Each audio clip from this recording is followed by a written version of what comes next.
함께 하신 하나님의 말씀은 에스더 3장 12절에서 15절입니다. 자, 하만이라는 자 페르시아 제국의 2인자입니다. 아하수에로 왕이 참으로 신뢰하고 아끼는 그런 신하였습니다. 자, 하만이라는 자는 2인자인데 이렇게 밖에 나갈 때마다 모르드게는 절하지도 않고 무릎을 꿇지도 않았습니다.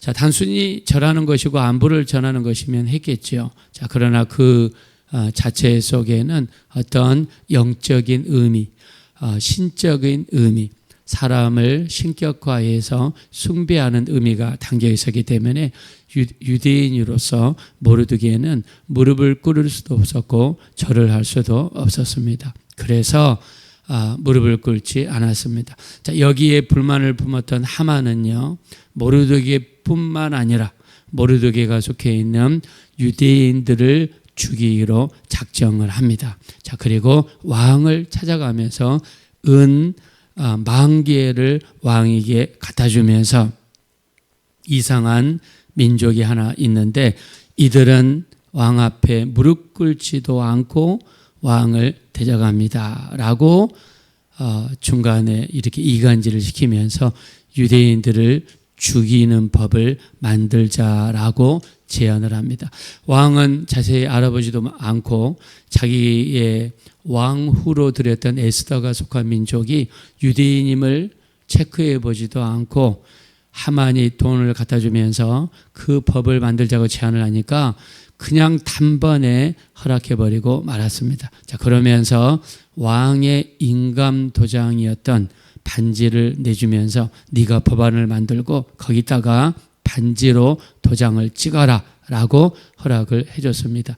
하만 입장에서 날개를 단 꼴이죠. 그렇지 않아도 보기 싫은 모르드게 인사도 않고 절하지도 않고 가만히 보니까 유대인들은 우상숭배라는 미명하에서 이렇게 왕에게 절하지도 않고 그래서 한 번에 죽이기로 작정을 하게 됩니다. 자, 그리고 법을 만들게 되죠. 자, 우리 한번 12절을 보겠습니다. 시작. 첫째 달 13일에 왕의 서기관이 소집되어 하만의 명령을 따라 왕의 대신과 각 지방의 관리와 각 민족의 관원에게 아수르 왕의 이름으로 조서를 쓰되 곧 각 지방의 문자와 각 민족의 언어로 쓰고 왕의 반지로 인치니라. 네. 자, 이 조서 왕의 명령이죠. 큰 명령을 이 페르시아 지역이 얼마나 큽니까? 동쪽으로는 인도까지, 북쪽으로는 페르시아와 그리스 동쪽까지, 남쪽으로는 이집트, 그 다음에 에티오피아에 이르기까지 어마어마한 제국입니다. 여기는 이스라엘이라는 나라도 포함이 되고 바벨론에 있는 모든 이스라엘 백성들, 페르시아에 있는 이스라엘 백성들 다 포함됩니다. 그 많은 사람들을 죽이려는데 어떻게 죽이냐? 자, 죽이는 방법을 한번 13절에 나와 있는데 보겠습니다. 시작. 이에 그 조서를 역졸에게 맡겨 왕의 각 지방에 보내니 12째 달 곧 아달월 13일 하루 동안에 모든 유다인을 젊은이, 늙은이, 어린이, 여인들을 막론하고 죽이고 도륙하고 진멸하고 또 그 재산을 탈취하라 하였고. 네. 여기 보세요. 남녀노소 심지어 어린아이까지 모든 여인들까지 다 죽이라는 거예요. 그리고 그들의 집과 재산을 탈취하라는 것입니다. 자, 그러면 보겠습니다. 만약 우리가 지금 여기 있는 동작구에도 이렇게 이 노량진 뒤쪽에 가니까 좀 까무잡잡한 외국에서 오신 노동자들이 많더라고요. 만약 법이 만들어져서 저들을 죽이고 그 재산을 다 탈취해라. 그러면 그들이 얼마나 쫄며 무서우며 그런 삶을 살겠어요. 만약 우리 한국 사람들이 캐나다에도 굉장히 많은 사람들이 이민 가 있고 미국에도 많습니다. 많은 사람들이 이민 갔어요. 전 세계에 흩어져 있는 한국 사람들을 코리안 디스포라라고 그러는데 그들이 한 700만에서 800만 정도 됩니다.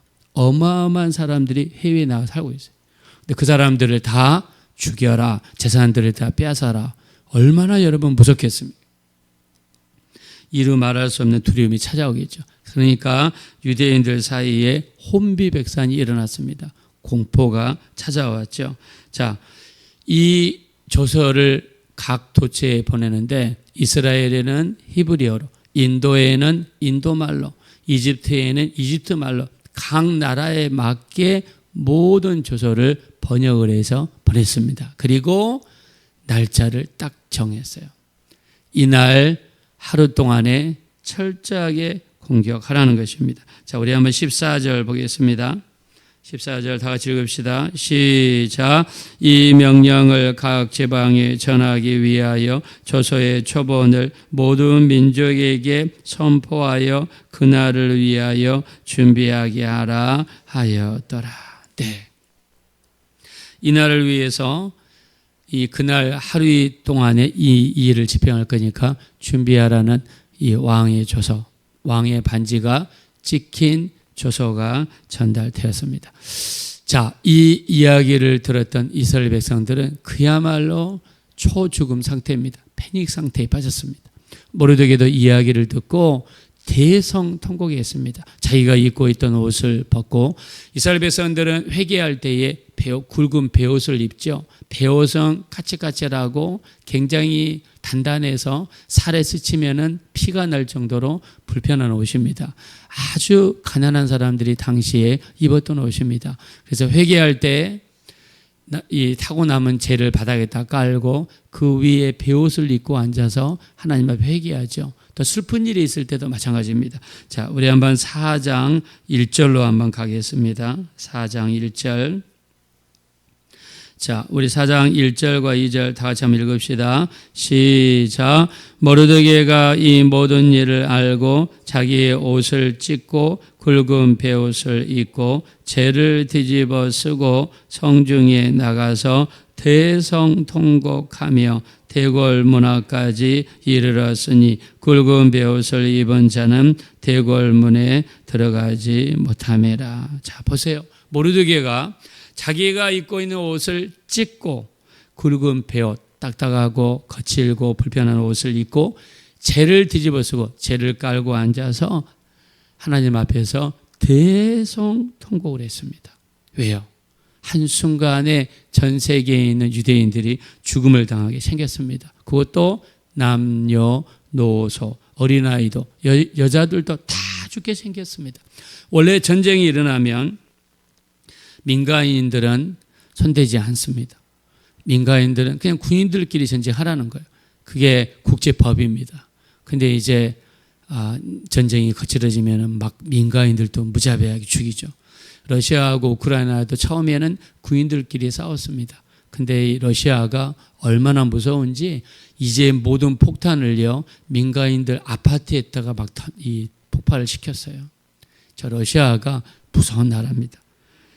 자, 근데 이 민간인들을 죽이라는 이런 법이 만들어졌습니다. 자, 유대인들은 어디에 있는지 한번 보겠습니다. 3절 봅시다. 3절 다 같이 읽어봅시다. 시작. 왕의 명령과 조서가 각 지방의 이름에 유다인이 크게 애통하여 금식하며 울며 부르짖고 굵은 베옷을 입고 재 누운 자가 무수하더라. 아멘.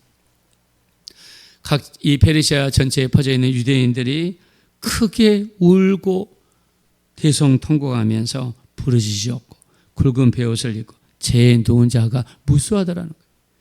여러분 그러지 않겠습니까? 그날이 되면 온 가족이 죽는데요. 가지고 있는 일평생 모았던 재산 다 빼앗기고 아파트도 다 빼앗기고 다 빼앗길 판인데 이 사람들이 가만히 있을 수가 있겠습니까? 무서운 일이죠. 이때 백성들이 하나님 앞에 기도하고 부르짖으면서 모르드게가 에스더에게 한 말이 있습니다. 자, 어떤 말을 하느냐? 자, 우리 한번 4장 14절로 한번 보겠습니다. 4장 14절.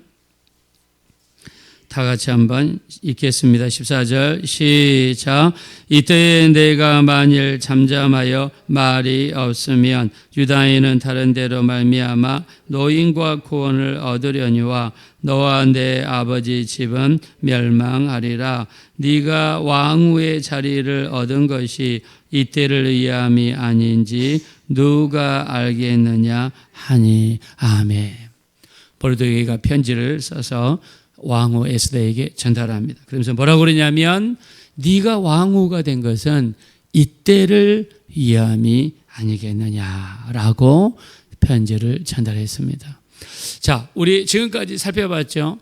1차 귀환할 때 지도자가 누구였습니까? 수르바벨이었습니다. 수르바벨은 이 고레스 왕 시절에 페르시아의 관료였습니다.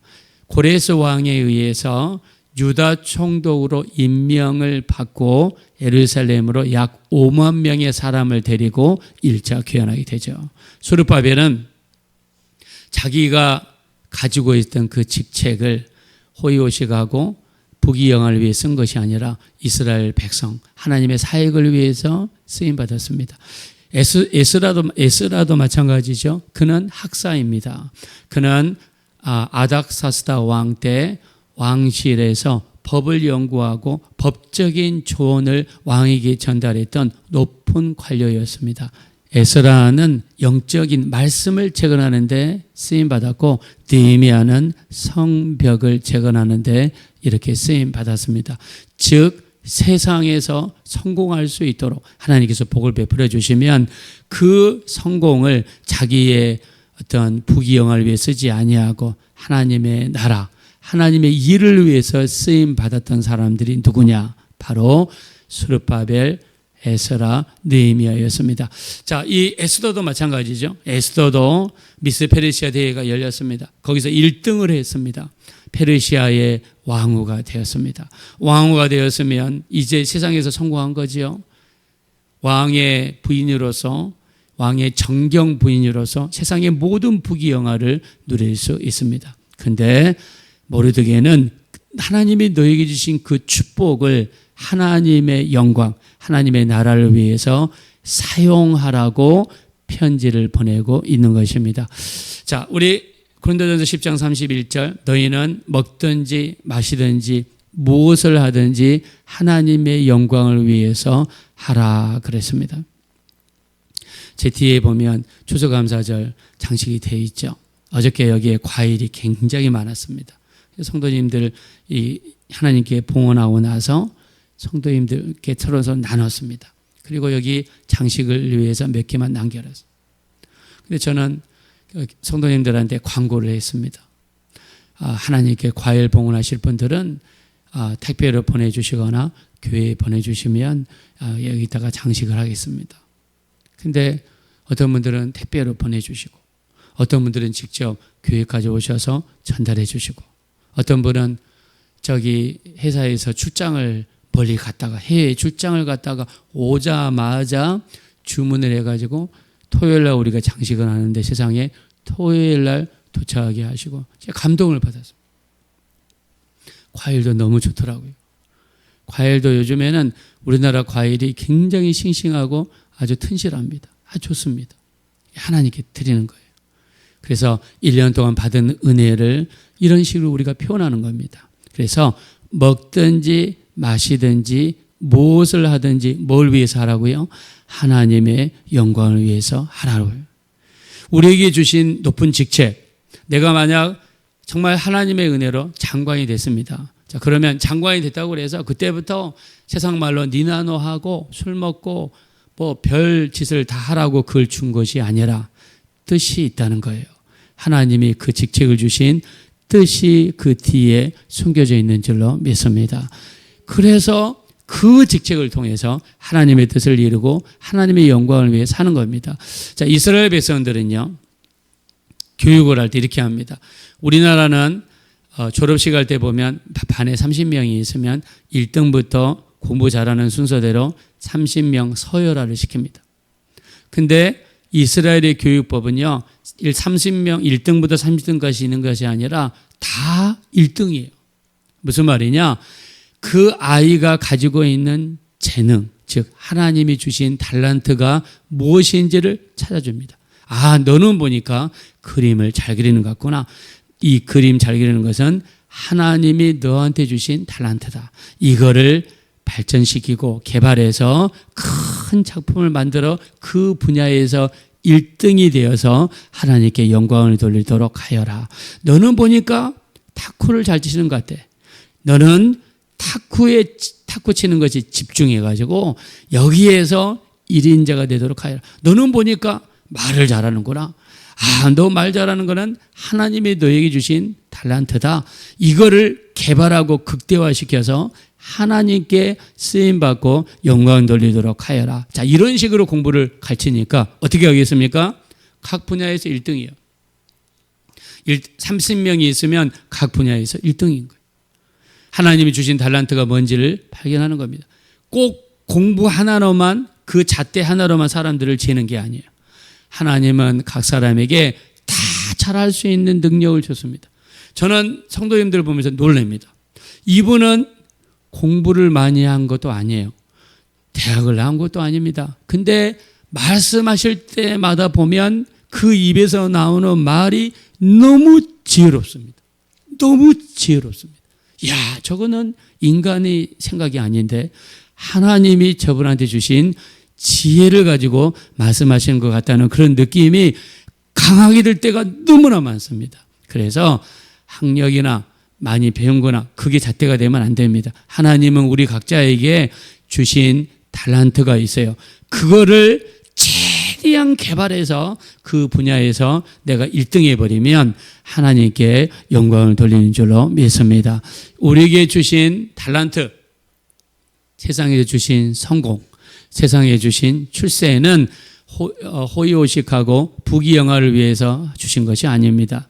내게 주신 성공을 하나님을 위해서 전적으로 쓸 때, 그때 하나님의 영광이 나타나고 하나님께 큰 영광을 돌리게 될 줄로 믿습니다. 모르드게는 그거를 지적하고 있는 거예요. 네가 왕후가 되어서 잘 먹고 잘 살고 너만 행복하고 너만 부귀영화를 누리고 네 가족만 그렇게 하라고 주신 것이 아니라는 거예요. 하나님의 뜻, 하나님의 일, 하나님의 영광을 위해서 네 왕후 자리를 쓰라는 것입니다. 이 말씀은 우리에게 주신 하나님의 메시지입니다. 우리가 이 세상에서 어떤 모습으로 살든지 간에 우리는 오직 하나님의 영광을 위해서 우리에게 주신 이 복음을 어떻게 하면 지혜롭게 사람들에게 판단받지 않고 지혜롭게 전할 수 있을까?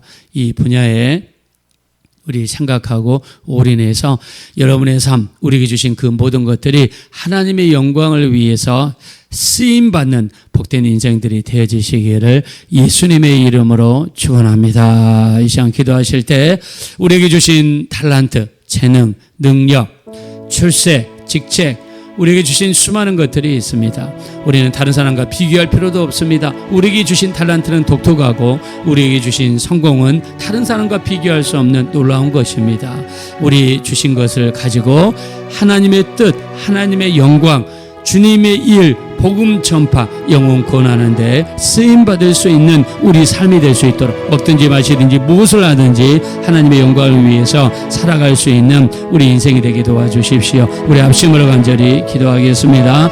돌아오시고 잡으라오시 하나님 진심으로 감사합니다. 우리 하나님 고맙습니다. 감사합니다. 우리 일평생 쓰임받는 인생이 되기 원합니다. 우리는 부족하고 연약합니다. 쓰러지기 쉽고 넘어지기 쉽습니다. 그러나 하나님이 주신 재능이 있습니다. 성공이 있습니다. 출세가 있습니다. 직책이 있습니다. 우리가 이 세상에서 어떤 모습으로 살아가든 간에 먹든지 마시든지 무엇을 하든지 하나님의 영광을 위해서 하라고 했습니다. 오늘 에스더는 하나님께서 왕후를 만들어주시고 왕위에 오른 것은 이때를 위함이 아니냐라고 모르드게는 에스더에게 이야기했습니다. 그러하신 하나님이시여, 우리가 이 마지막 때 정말 쓰임받는 인생이 되고 싶습니다. 우리의 삶과 우리의 기도, 말씀, 예배, 우리의 모든 신앙생활이 하나님께 쓰임받기 원합니다. 하나님께 영광 돌리는 귀한 인생이 될 수 있도록 축복하여 주시옵소서.